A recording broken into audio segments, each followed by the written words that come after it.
And it's just basketball. At the end of the day, it's just basketball. Like and subscribe. Like and subscribe. Like and subscribe on the way in the door, my people. I hope you all are having a truly fantastic day today.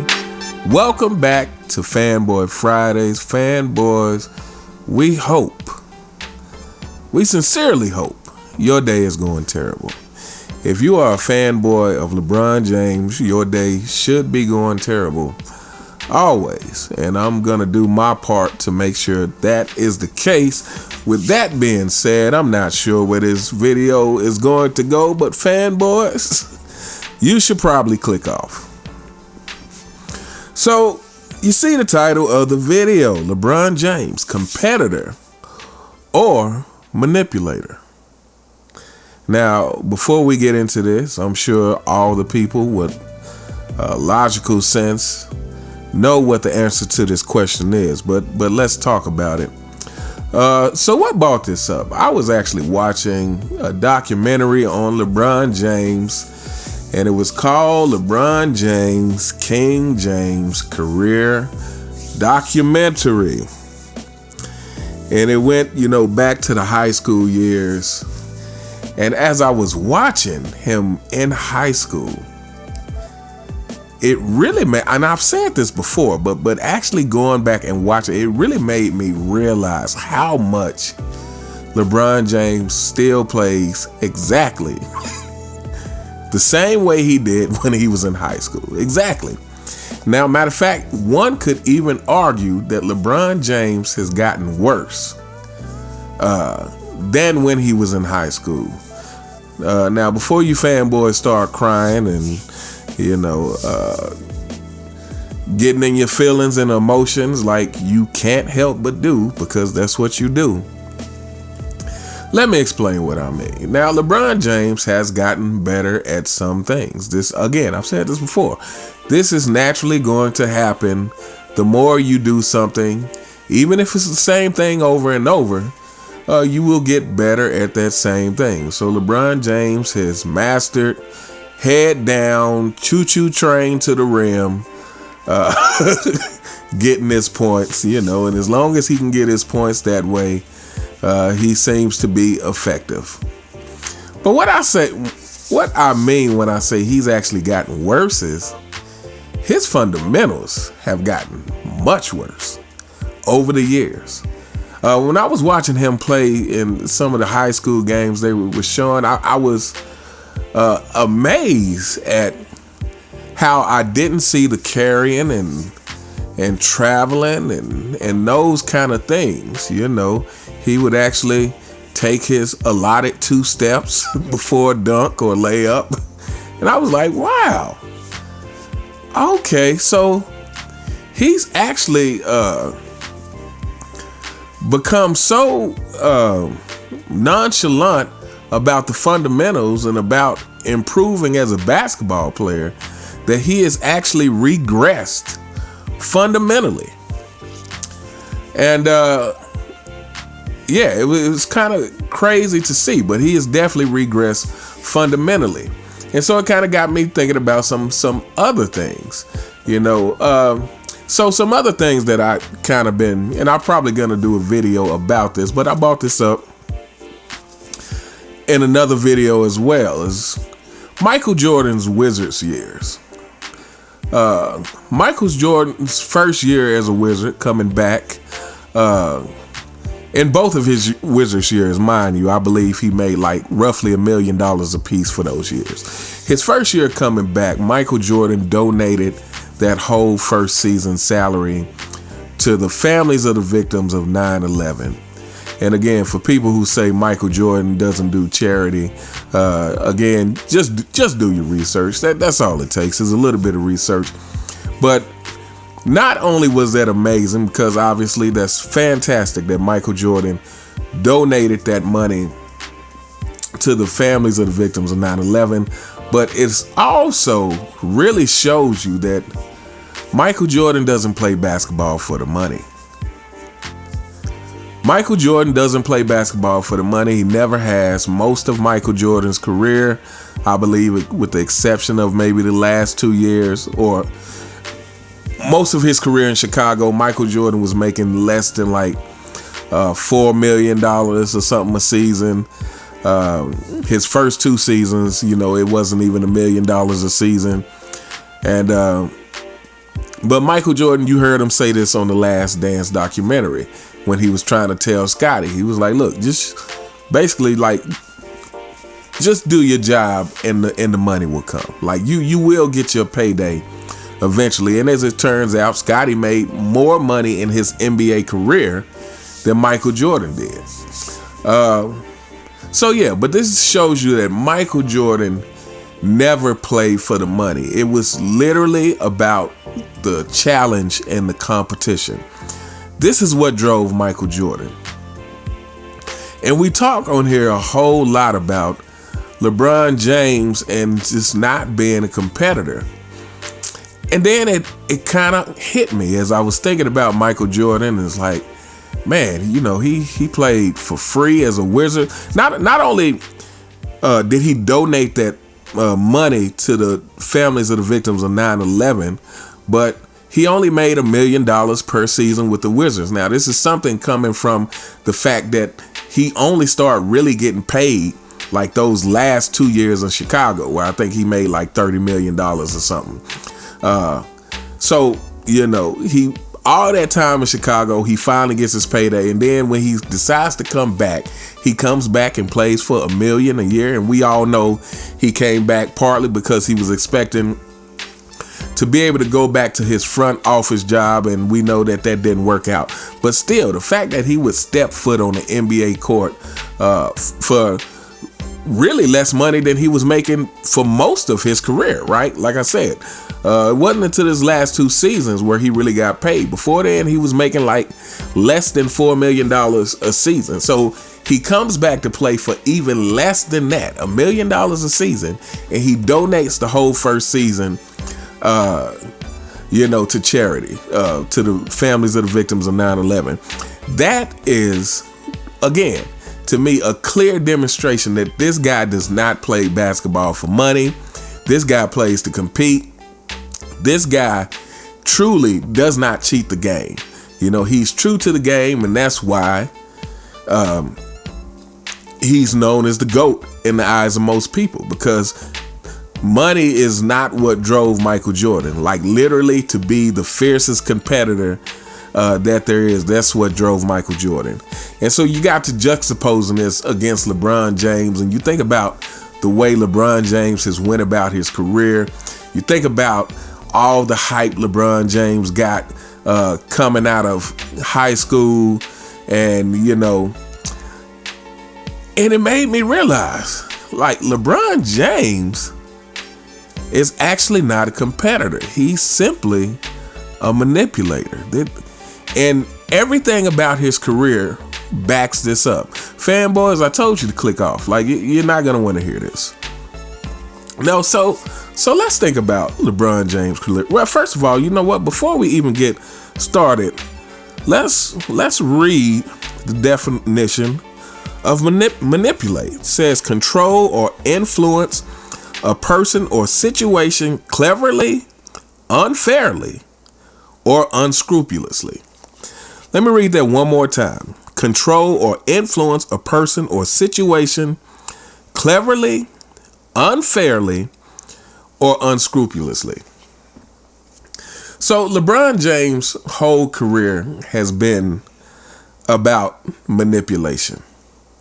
It has been about manipulation, people and situations. So the whole super team thing, this was a manipulation. It was manipulating the situation, and I would argue that it was unfairly and unscrupulously. First of all, it upset the balance.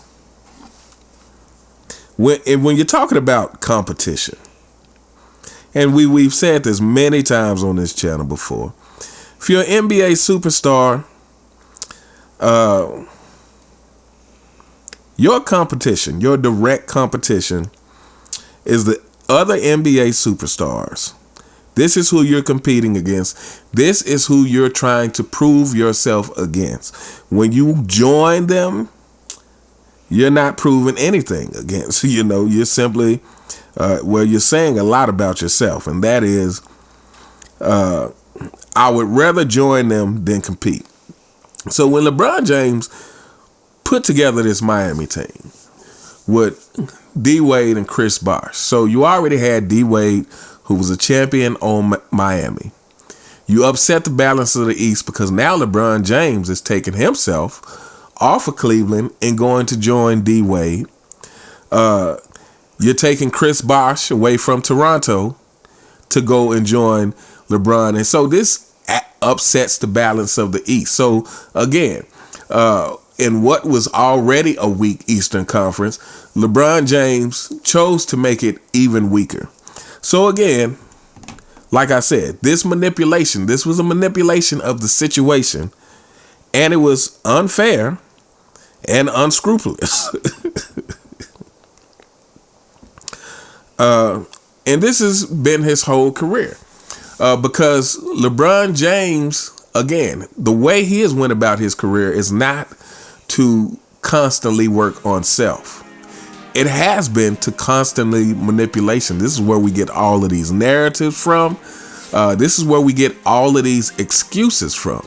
Because all of these things are trying to manipulate this situation. It's manipulating the perception of the situation. LeBron James has basically relied on his athleticism from high school.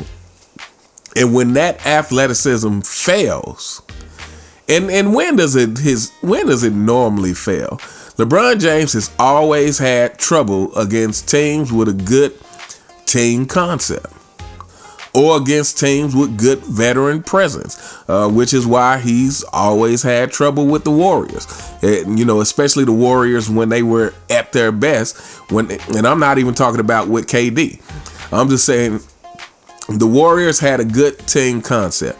This is why he also had trouble with the San Antonio Spurs, because they had a great team concept and they had Tim Duncan, who was a great leader. LeBron James has trouble with these types of teams. The Denver Nuggets. So when he has these troubles, he finds a way to manipulate the situation. And we can also say this because, look, when he left Cleveland the first time, he left like a snake. He left like a snake. Like he had everybody thinking that he wasn't going anywhere. And then he has this ridiculous press conference and, drawing all the attention to himself to tell everybody, to slap everybody in the face in Cleveland who had their hopes in LeBron James. He showed you right there, do not put your faith and hope in LeBron James, because he will disappoint every time. But here's what a lot of people don't talk about, is he left Miami like a snake as well. Again, D Wade talked about how he was upset when he found out LeBron James was leaving Miami. D Wade, who's supposed to be, and we can get into a whole nother thing about D Wade. D Wade is just such a lost person, and why he continues to support someone who doesn't seem to support him the same way is beyond me, except for the fact that, like all LeBron James fanboys, he's a clout chaser. So if that means he has to if that means his knees has to hurt a little bit to stay in LeBron's good graces, he seems to be willing to do that. This is what the LeBron James fanboys, the 4 and 6 Kingdom, this is what they do. But yeah, he left Miami like a snake as well. Pat Riley was unhappy with him. So again, this shows you LeBron James is about himself, and he's about constantly manipulating the situation to benefit himself. So now the other thing I want to talk about, and this kind of goes to LeBron James character is the fact that LeBron James, fanboys, click off. Click off. LeBron James gaslights the fans. And let's read the definition of gaslight so you fanboys know exactly what we're talking about. The definition of gaslight: to manipulate another person into doubting his or her perceptions, experiences, or understanding of events. Let me read that one more time. To manipulate. So see, the word manipulation is in that as well. To manipulate another person into doubting his or her perceptions, experiences, or understanding of events. Now, so what am I talking about? He gaslights. I'm talking about when he gets on TV and says he doesn't flop. He doesn't know what flopping is. Maybe he should learn how to flop. When there's flopping compilations, when we all watch him flop, all the time. It's like this is just a part of his game. This is gaslighting. And this is something of poor character for all you people who want to say, oh, LeBron James has never been in trouble and blah, blah, blah, blah, and he's a millionaire, and why you hating on him, and he's a good father and all these things. This is a trait of poor character. That is gaslighting. When we watch LeBron James flop, again, fanboys, I'm sure you guys have seen it. You probably act like you haven't seen it, but just type in LeBron James flopping compilations. You will see all you want to see. When you do that and you just get and deliberately say that's not what we're seeing, that is gaslighting. And I would argue that LeBron James gaslights just over and over again. The fact that he talks about Miami not really being a super team, again, that's gaslighting. It's like we all know what it is. We all know why you, D Wade, and Bosh were so cocky up there. We all know, LeBron James, why you were up there talking about not 5, not 6, not 7, because you guys knew it was a super team. Yet, when you failed to do what everyone expected you to be able to do with a super team, I guarantee you, Michael Jordan, for however many years he was on that Miami team, it would have been championship. He wouldn't have gone to lose 2011. It would have been championship every year with a team with D Wade and Bosh teaming up with Michael Jordan, and Michael Jordan leading that team. But when it fails and it doesn't go the way that you said it would go, then is Miami's not a super team. Then is, oh, we were top heavy and you was playing with minimum guys. Again, this is gaslighting. When we all know what it is. We all know what we saw.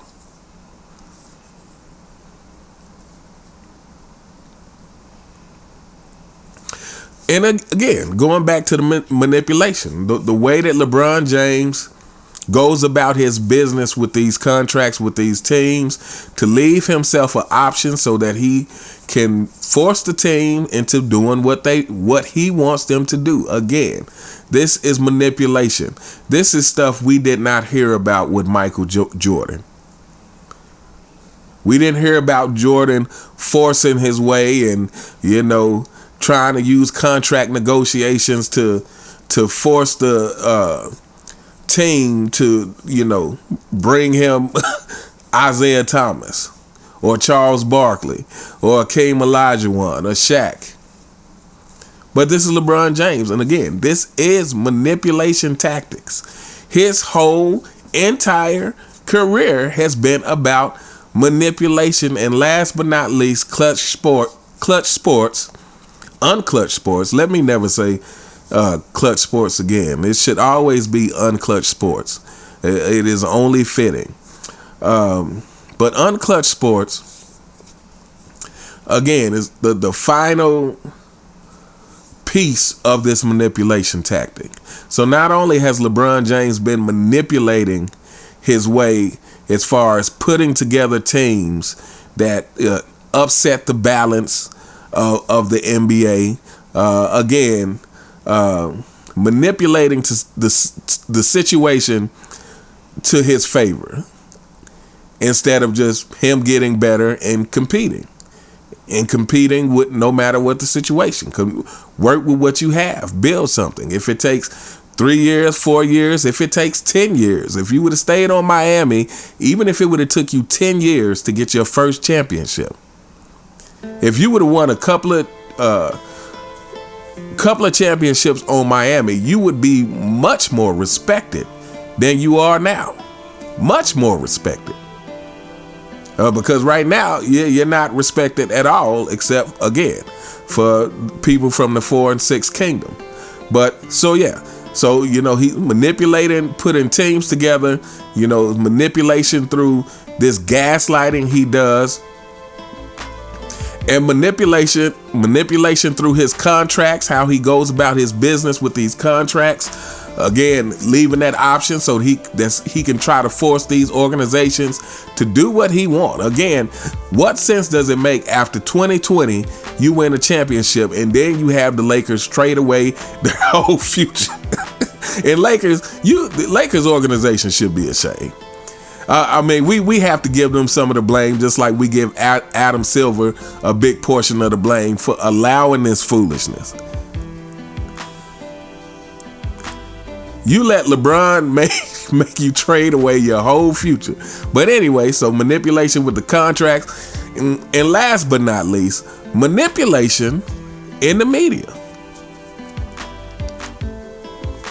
And this is not, again, this is deliberate, methodical, applying pressure to people in mainstream media to try to promote the narratives that you want them to promote.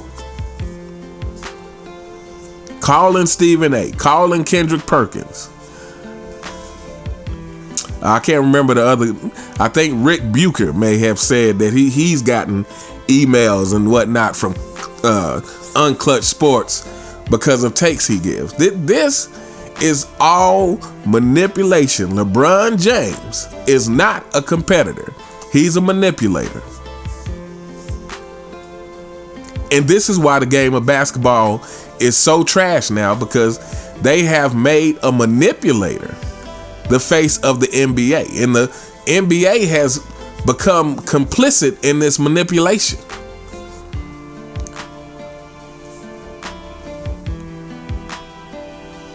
LeBron James is a manipulator. He is not a competitor. Competitors overcome. Manipulators, manipulate the situation to benefit them. Competitors don't care if the situation is benefiting them. Competitors rise to the challenge. It's like, oh, I'm outgut. And we're not gonna go too much longer than this. But I've been hearing people. And matter of fact, a couple of fanboys left this in my comment. I don't remember what video, because again, you fanboys are so predictable. You say the same thing over and over and over again. And fanboy was basically trying to say that Michael Jordan was always favored in the finals. No, this is not the case.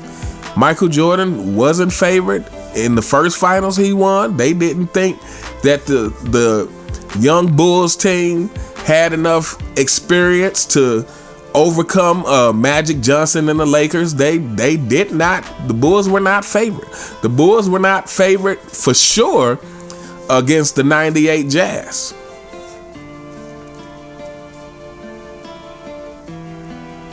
And you could argue with a lot of the Bulls championships teams that the Bulls did not have the better team. What made the Bulls the better team was one individual, Michael Jeffrey Jordan. When you talk about the against the Blazers, when you talk about people like Buck Williams and Jerome Kersey and Terry Porter and Drexler and all those guys, it's like,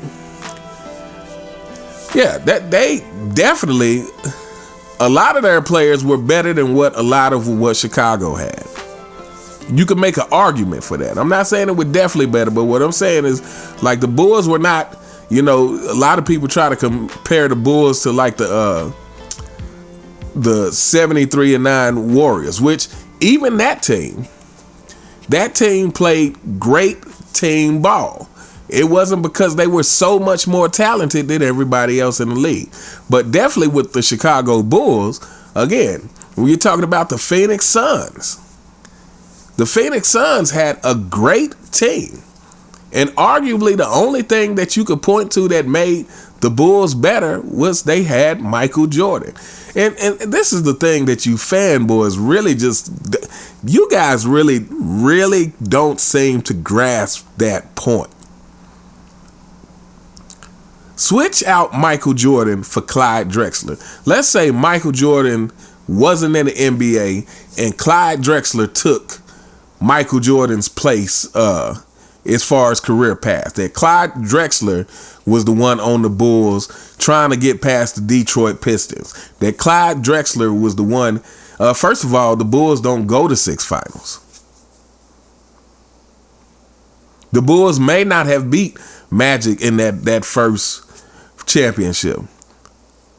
It is Michael Jordan who made that team the favorites. And he made the team the favorites because every single person watching the game knew that as long as there was a half a second on the clock, Michael Jordan was going to be giving his all out there, his blood, sweat, and tears. He was literally, and again, I've said this before, Michael Jordan never looked defeated.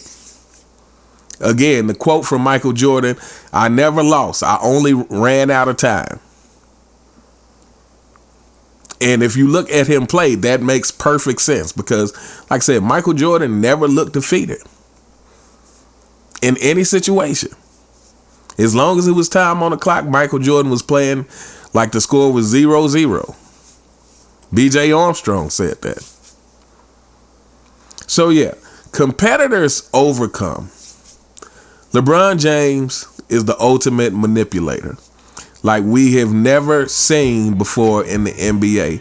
And another example of how he has lowered the standards of the NBA, of how he has moved the goalposts. And like I said, you fanboys, you media personalities, Commissioner Voldemort, everyone is complicit in this manipulation. But like I just said in my last video, if LeBron James was actually able to convince everyone he was the GOAT, it still doesn't really make him the GOAT. And any rational person would not be satisfied with that. But I'm gonna say this. I said this in the last video. We about to wrap this up. But like I said, LeBron James, where he is competitive is in the popularity contest. He wants the popularity and the praise and acclaim of Michael Jordan. This is what he wants. He's not competitive on the court. He's competitive. He's running this like a campaign of a popularity contest to be the GOAT.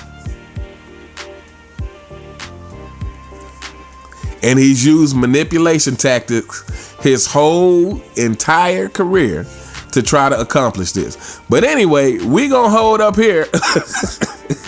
Happy Fanboy Friday, fanboys.